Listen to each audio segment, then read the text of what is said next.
Good morning. Tuesday, the 7th of May, is the outlook for the week following the long weekend here in the UK. Just a quick review of what happened last week. We had the FOMC comment in their monthly FOMC minutes from their previous meeting that they stand ready to decrease or even increase QE, which rather assisted the markets a little bit. Ironically, on Friday, we had the non-farm payroll, which suggested there is less to worry about regarding the economy, certainly the US economy. We also had the ECB cutting rates as expected to 0.5% from 0.75%. This morning, we've seen the Nikkei reach a high since the highest level it's been to since 2008, since actually before the collapse of Lehman Brothers. So 3.6% up on the Nikkei, rising above the 14,000 level, really sort of catching up after this Golden Week holiday last week, a 4-day break, but nevertheless an impressive performance. So data out this week, a lot of data out last week really, but nothing too much this week. We're already Tuesday, and we've had the interest rate announcement from Australia, which gave us a little bit of a surprise. Most economists were not expecting anything, and I think the currency took a little bit of a hit, the Aussie dollar, as the Reserve Bank of Australia cut rates to an all-time low there in Australia in an attempt to try and assist some of the exporters who are struggling a little bit in the wake of a particularly strong Aussie dollar, which is making a lot of goods and services less competitive. For the rest of the week, we have Wednesday,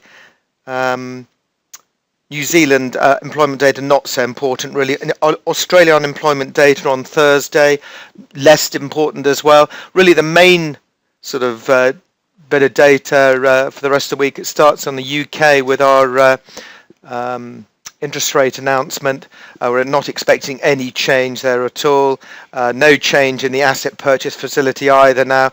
We're now too close really to Mr. Carney's appointment as Governor of the Bank of England in July, so I don't think they're going to do anything really. It's too close to that new appointment, but nevertheless that comes out at midday on Thursday, and then we have the regular unemployment claims. We'll be watching that quite closely to see if there are further signs supporting a continued improvement in the employment situation. But the data last week was particularly impressive, and I'm just going to click back to the calendar last week just to show you where all the gains were made. We're expecting a number of 146, came out at 165, but most impressively the previous data was revised from 88,000 to 138,000, and the unemployment rate as well, that ticked down from 7.6 to 7.5. So very positive across the board really, which has given the markets a reasonably good start to the week, although yesterday was particularly quiet with some markets closed. And then finally, let's just get back to our calendar and just finish off the data for this week.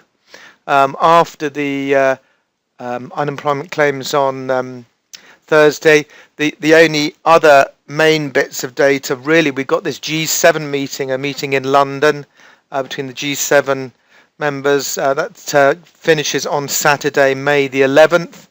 And on Friday, we also have the Chairman of the Federal Reserve, Ben Bernanke, talking at 2:30, addressing the Federal Reserve Bank's 49th Annual Conference on Bank Structure and Competition in Chicago.